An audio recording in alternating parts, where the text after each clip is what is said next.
Aemond Rivers, O Corvo Branco. Parte 6. O Jogo dos Corvos. Os anos se passaram como folhas levadas pelo vento, e Aemond Rivers, o Corvo Branco, consolidou seu lugar como a sombra mais vigilante do reino. Sua rede de informantes crescera tanto que ele sabia o que os lords comiam no jantar antes mesmo de suas esposas. Sabia quais criadas compartilhavam os leitos de quais senhores.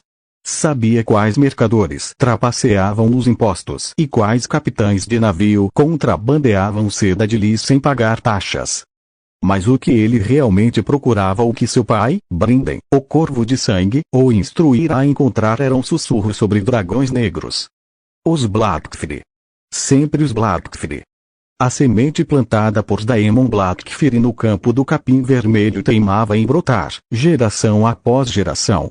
Os filhos do campeão negro espalhavam-se por essos como sementes ao vento, aguardando o momento certo para florescer em rebelião. Aemond sabia que esse momento chegaria. Era apenas uma questão de quando.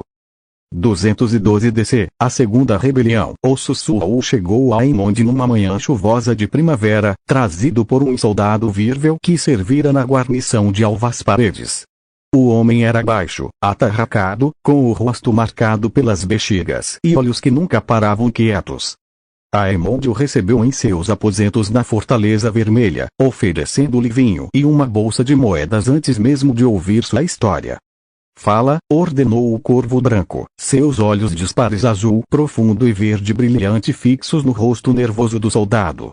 É sobre o torneio, milord, gaguejou o homem. Em Alvas Paredes. Vão fazer um torneio, dizem, mas não é só isso. Há um cavaleiro misterioso que ninguém conhece que vai participar. E com ele, uma trupe. O soldado hesitou, engolindo em seco. Uma trupe de quê? Pressionou Aemond, sua voz suave mas cortante. Anões, milord. Uma trupe de anões palhaços. Mas não são apenas palhaços, são mensageiros. Eles carregam sinais. Coisas que só os Blackfyre entendem. Aemond inclinou a cabeça, processando a informação. Anões palhaços como mensageiros. Era estranho o suficiente para ser verdade. E estranho era geralmente sinônimo de Blackfyre. O cavaleiro misterioso, disse ele lentamente. Quem é? Ninguém sabe, milord. Apareceu do nada, com uma armadura preta e um escudo sem brasão. Mas falam que ele monta um cavalo com sangue de dragão. E que sua voz tem sotaque de Essos. Aemond ergueu-se da cadeira num movimento fluido, seus longos cabelos brancos roçando os ombros. Espere aqui. Coma, beba, descanse. Se suas palavras forem verdadeiras, será recompensado além de seus sonhos. Se forem falsas, ele não terminou a frase. Não precisava. O soldado empalideceu e acenou freneticamente. Horas depois, Aemond estava nos aposentos de Brinden Rivers. O Corvo de Sangue ouviu o relato em silêncio, seu olho único e o rubi que substituía outro fixo no filho. Alvas Paredes, murmurou Brinden. Terra dos Buttervel. Lord Buttervel sempre foi ambicioso demais para seu próprio bem. Ele está envolvido? Perguntou Aemond. Provavelmente. Ou é ingênuo? Brinden levantou-se e caminhou até a janela, olhando para o céu noturno. O cavaleiro misterioso é Daemon. Tem que ser. O filho mais velho de Daemon Blackfyre, criado no exílio, pronto para reivindicar o que chama de seu. Precisamos agir, disse Aemond. Precisamos, concordou Brinden. E agiremos. Convoque os dentes de corvo. 300 deles. E envie mensagens para as casas Darklin, Ayford, Massey, Roseby, Stokevort, Moreton, Blackwood e Lockstone. Quero 500 cavaleiros e 5.000 homens de infantaria prontos para marchar em 3 dias. Aemond assinou. E a guarda real? Levarei 3 deles. Basta. Brinden virou-se, o rubi brilhando na penumbra. Você virá conosco, filho. Quero que veja. Quero que aprenda. Um dia, quando eu partir, será você quem sufocará esses dragões negros. Aemond sentiu o peso das palavras do pai. Não era uma honraria, era um fardo. Mas ele o aceitou, como aceitara todos os outros. Estarei pronto, disse ele. A marcha para Alvas Paredes foi rápida e silenciosa. Brynden Rivers comandava suas forças com a precisão de um mestre de jogo de pedras, posicionando seus homens nos lugares estratégicos, cortando todas as rotas de fuga. Quando o exército leal chegou diante dos muros de Alvas Paredes, a surpresa foi completa. Daemon II Blackfyre, o cavaleiro misterioso, viu suas esperanças desmoronarem. O torneio que deveria ser o palco de sua ascensão transformara-se em uma armadilha. Os lordes que prometeram apoio recuaram, os cavaleiros que juraram lealdade desapareceram, e a trupe de anões palhaços, seus mensageiros improvisados, dispersou-se como folhas ao vento. Ainda assim, Daemon II tentou. Montado em seu corcel negro, armado como uma espanha de aço valeriano, ele cavalgou até a frente das forças de Brynden e ergueu a viseira. Seu rosto jovem, belo, tão parecido com o do pai, estava pálido, mas seus olhos queimavam com o fogo dos desesperados. Brynden Rivers! Gritou ele, sua voz ecoando pelo campo silencioso. Corvo de sangue! Tio! Enfrente-me! Você e eu, agora, aqui! Um duelo! Que os deuses decidam quem merece o trono! Os soldados de Brynden murmuraram, alguns trocando olhares inquietos. Um duelo entre o mão do rei e o pretendente Blackfyre era uma visão digna de canções. Aemond, montado ao lado do pai, sentiu a mão apertar o arco. Se Daemon tentasse algo, mas Brynden apenas sorriu um sorriso frio, sem humor, e balançou a cabeça. Não, respondeu ele, sua voz calma carregando-se pelo campo. Não lutarei contra você, Daemon. Não porque tema, mas porque não há honra em matar um tolo. Você veio aqui com sonhos, não com exército. Com esperanças, não com apoio. Seu pai, pelo menos, tinha espadas ao seu lado. Você tem apenas uma armadura bonita e uma trupe de anões. Daemon II empalideceu. Covarde! Covarde! Brynden riu um som seco, sem alegria. Covarde é quem tenta roubar um trono sem homens para sustentá-lo. Covarde é quem esconde seu rosto atrás de um elmo sem brasão. Você não é um guerreiro, Daemon. É um menino brincando de rei. Ele fez um gesto, e os dentes de corvo avançaram, seus arcos erguidos, flechas apontadas para o peito do pretendente. Prendam-no, ordenou Brynden. Daemon II não resistiu. Deixou-se desmontar, deixou-se algemar, deixou-se levar. Seus olhos encontraram os de Aemond por um instante e havia algo neles, uma pergunta silenciosa. Por que você serve a eles? Por que não a nós? Aemond sustentou o olhar sem piscar. Ele servia a quem servia por escolha, não por sangue. Os Blackfyre nunca lhe ofereceram nada. Brynden Baelor e Maekar lhe ofereceram propósito. A segunda rebelião Blackfyre terminou antes mesmo de começar. Daemon II foi levado para a Fortaleza Vermelha como prisioneiro. Muitos esperavam sua execução, era o que se fazia com pretendentes, afinal. Mas Brynden Rivers, em sua sabedoria fria, argumentou pela vida. Se o executarmos, explicou ele a Aerys, a Samargo colocará Aegon como novo pretendente.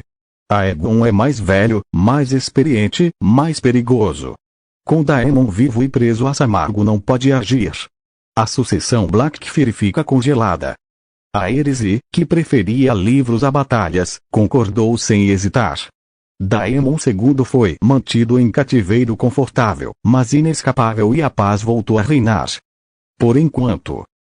219 DC, a terceira rebelião. Menos de uma década depois, os sussurros recomeçaram. Aemond, agora ainda mais entrincheirado como mestre dos sussurros, foi o primeiro a detectar os sinais. Movimentação incomum na Companhia Dourada. Cartas criptografadas interceptadas em Porto Real. Mercadores de Tirosh comprando armas em quantidades suspeitas. Desta vez, o pretendente era Aegon Blackfyre, o irmão mais velho de Daemon II, mais guerreiro, mais determinado. E ao seu lado, como sempre, estava Aegon Rivers, o Assamargo. O meio-irmão de Brynden, o bastardo que nunca perdoara, o inimigo jurado do Corvo de Sangue. A terceira rebelião foi mais sangrenta que a segunda, mas igualmente curta. O trono de ferro agiu rápido. Brinden marchou com seus dentes de corvo. Aemond liderou sua própria companhia de arqueiros, e os exércitos leais esmagaram os Blackfyre antes que pudessem estabelecer uma posição firme em Westeros. Aegon Blackfyre morreu na batalha. Dizem que foi morto por um cavaleiro da guarda real ou talvez por um arqueiro de cabelos brancos e olhos estranhos. As versões variam. Assamargo foi capturado. Desta vez, Brinden não pediu clemência. Execute-o, disse ele a Aerys, sua voz fria como o inverno. Assamargo nunca parará. Enquanto viver, haverá rebeliões. Ele é a cabeça da serpente Cortia, e o corpo morre. Aemond estava presente na audiência, observando da sombra. Viu o ódio nos olhos de Assamargo, um ódio tão antigo, tão profundo, que parecia ter vida própria. Viu também o medo de quem sabe que pôde finalmente encontrar o fim. Mas Aerys, o rei leitor, surpreendeu a todos. Enviarei você para a patrulha da noite, declarou ele, ignorando o olhar fulminante de Brinden. Que use seu talento para a guerra contra os selvagens, não contra seu próprio sangue.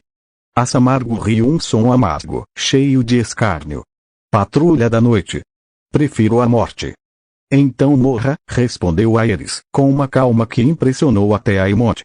Mas morra como um homem da patrulha, não como um prisioneiro. É a única escolha que lhe dou. Assamargo foi levado acorrentado. Mas todos na sala sabiam, especialmente Aemond, que lia rostos como outros leem livros, que ele não iria para a muralha. Assamargo escapou, como todos esperavam. Menos de um ano depois, estava em Essos, reunindo os remanescentes da Companhia Dourada, preparando-se para a Quarta Rebelião. Desta vez, porém, o Trono de Ferro estava pronto. Brinden e Aemond trabalharam juntos como nunca antes, o Corvo de Sangue com seus exércitos. O Corvo Branco com seus sussurros.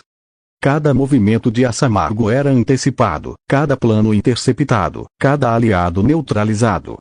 Quando a Quarta Rebelião finalmente aconteceu em 221 DC, ou talvez 222, os registros são confusos, foi sufocada em questão de semanas. Assamargo sobreviveu novamente. O homem tinha mais vidas que um gato. Pensava em Monte com amargura, mas seus sonhos de colocar um Blackfyre no Tronos de Ferro estavam definitivamente mortos. Numa noite, após a última batalha, Aemond sentou-se com seu pai nas ruínas de um acampamento Blackfyre. O cheiro de sangue ainda pairava no ar, misturado com fumaça e cinzas. Ele escapou novamente, disse Aemond, referindo-se a Assamargo. Escapou, confirmou Brinden. Mas não importa. Seus exércitos estão destruídos. Seus aliados, mortos ou presos. Ele pôde viver 100 anos em Essos, mas nunca mais ameaçará Westeros. Aemond olhou para o céu estrelado, lembrando-se de outra noite, há muito tempo, quando Baelor lhe pedira uma promessa. Você acha que eles vão parar? Perguntou ele. Os Blackfyre? Algum dia. Brinden Rivers ficou em silêncio por um longo momento. Quando respondeu, sua voz estava cansada, mais cansada do que Aemond jamais a ouvira. Não, disse ele. Enquanto houver um filho bastardo com sangue de dragão, haverá quem sonhe com o trono.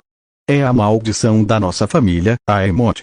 Somos muitos, somos fortes, e somos ambiciosos. Os Blackfyre podem ser derrotados, mas nunca extintos. Não completamente. Aemond assinou lentamente.